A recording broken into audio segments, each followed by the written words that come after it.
Invité de l'entretien du jour sur Alcara, le président de la transition malienne, M. Dion Kounda Traoré.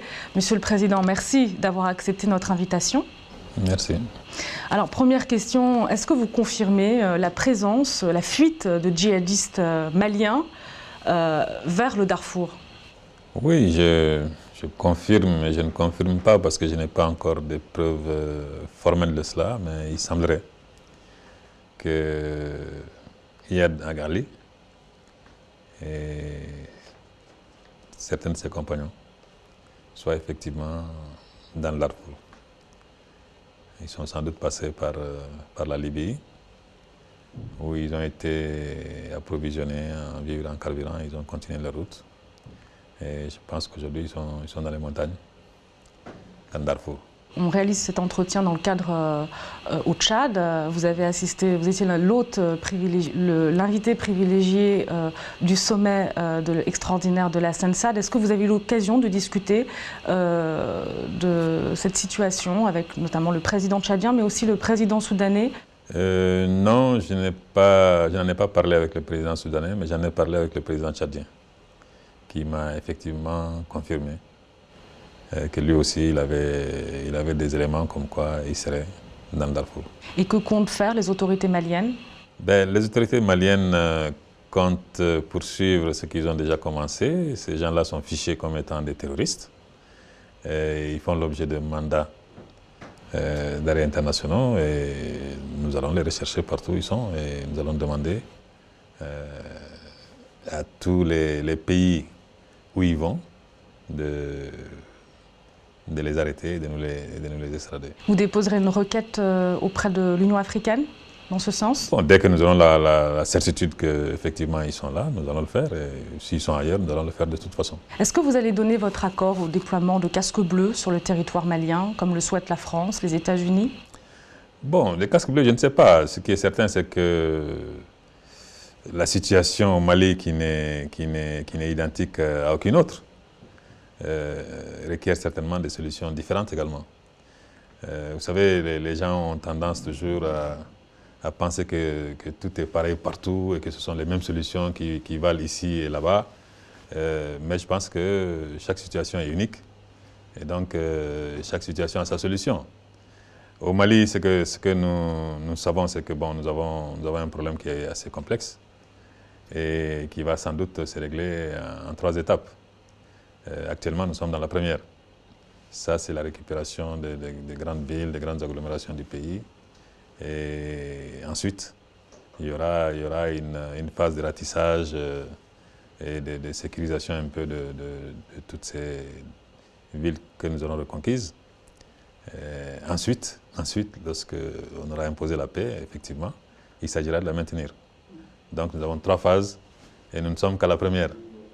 Et il est évident que nous aurons certainement besoin de changer quelque peu le mandat et la qualité de la MISMA qui est actuellement en train d'agir au nom de la communauté internationale. Donc vous souhaitez que la MISMA soit placée sous l'autorité de la mission onusienne? Oui, mais la MISMA est déjà placée sous l'autorité onusienne. Et simplement, il s'agit de son mandat. La MISMA actuellement a un mandat qui n'est certainement pas celui qui conviendra lorsque nous entrerons dans les 2 dernières phases. Vous souhaitez un mandat de sécurisation et de paix pour la MISMA? Je souhaite la sécurisation et la paix au Mali. Vous avez placé le capitaine Sanogo à la tête du comité militaire de suivi de la réforme des forces de sécurité et de défense maliennes. Il a été investi en grande pompe, dit-on, à Bamako. Est-ce que cette nomination fait suite justement à la crise au sein de l'armée malienne? Non, mais non, il n'a pas été investi en grande pompe. Vous n'étiez pas à la cérémonie, mais bon, les gens ont fait de ça. Mais simplement, c'est le comité qui a été installé. Il ne s'agissait pas à proprement parler du capitaine Sanogo. C'est le comité qui a été installé. Il se trouve que c'est lui qui en est le président. Donc, mais il n'y a pas eu d'investiture comme les gens se plaisent à le dire. Le comité a été installé, il va se mettre au travail. Maintenant, je dis encore une fois que ça n'a absolument rien à voir avec les bérets rouges, mais ça a certainement quelque chose à voir avec l'armée. Parce qu'il s'agit du suivi de la réforme des forces de défense et de sécurité. Il y a beaucoup de choses qu'il va falloir changer dans cette armée. Et je pense que ce comité jouera un rôle. Vous faites confiance au capitaine Sanogo? Vous estimez qu'il est un allié pour vous? Ben, si je ne lui faisais pas confiance, je pense que je ne l'aurais pas installé. Et je pense que c'est un Malien comme moi, qui aime son pays, c'est un patriote. Et je pense qu'il jouera son rôle et il mènera sa mission à bon port. Alors vous parlez de la réforme qui s'impose au sein de l'armée malienne. Cette armée malienne qui est accusée d'exaction, vous infirmez ou confirmez ces informations, ces accusations? Non, j'infirme ces accusations. Vous savez, depuis que ces opérations ont commencé, nous n'avons pas cessé d'appeler l'armée malienne vraiment à la retenue et surtout les populations. Il s'agit moins de l'armée malienne que des populations qui vivent dans le nord du pays. L'armée malienne, bon, elle est là, c'est une armée, bon, elle exécute les ordres qu'on lui donne. Mais les populations, c'est beaucoup plus compliqué, beaucoup plus délicat. Parce que ce sont des gens qui ont vécu sur place, donc qui ont vécu toutes les exactions commises par les agresseurs et les envahisseurs, et donc qui les connaissent. Et donc, il est difficile de les contrôler et de faire en sorte qu'ils respectent strictement les instructions, en tout cas, qui sont données à l'armée et les conseils qui sont donnés également aux populations civiles.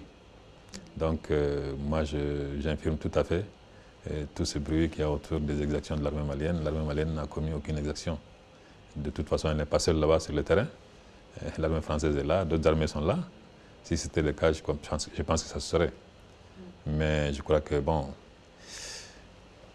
les gens ont tendance à chercher les choses là où elles ne sont pas. Je crois que les gens auraient dû s'émouvoir depuis de longs mois déjà sur d'autres types d'exactions qui, elles, ont été commises non pas par les populations civiles maliennes, non pas par l'armée malienne, mais par les terroristes et les djihadistes. Ce sont eux qui ont égorgé des gens, des dizaines de soldats maliens. Et ce sont eux qui ont coupé des pieds, qui ont coupé des mains. Ce sont eux qui ont violé des femmes et des enfants. Donc je pense que les gens devraient s'émouvoir aussi de cela. Et ne pas seulement, disons, parler de choses qui n'ont pas encore été. Et peut-être que quelque part, secrètement, ils souhaiteraient que ces choses arrivent pour pouvoir avoir beaucoup plus de choses à dire sur le Mali. Mais je pense que ceux-là, ce ne sont pas nos amis. Monsieur le Président de la transition malienne, Monsieur Diokounda Traoré, merci pour cet entretien. C'est moi qui vous remercie. Un entretien que vous pouvez retrouver sur notre site internet www.alkaratv.net.